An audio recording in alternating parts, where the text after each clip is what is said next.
faire visiter alors, voilà. En manteau dans son appartement. Donc, comme vous pouvez constater, il fait frais. Voici le quotidien de Francine, sans chauffage depuis 2 mois. Il y a un thermostat, mais vous pouvez constater, il est froid. Il ne marche absolument pas.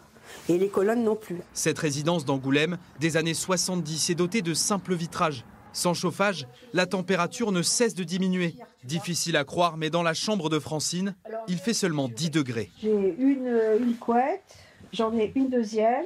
Entre les deux, j'ai une couverture. Cette retraitée paie son loyer ainsi que les charges. 780 € par mois au total. Pourtant, le chauffage est à l'arrêt. Et aucune solution ne s'offre à elle. J'ai pas envie d'être chez moi. À un point que hier, j'ai quand même pris ma voiture parce que j'ai plus chaud dans ma voiture. J'avais pas besoin d'acheter quoi que ce soit, mais c'était un prétexte pour être dans ma voiture et d'avoir chaud, quoi. Comme elle, 40 foyers de la résidence sont privés de chauffage. Entre voisins, le sujet est au cœur de toutes les discussions. Vous en avez du chauffage, enfin sur un radiateur. Voilà, aujourd'hui. Nicole vit dans l'immeuble voisin et semble avoir une bonne nouvelle. C'est aussi. Et le radiateur, ils sont chauds.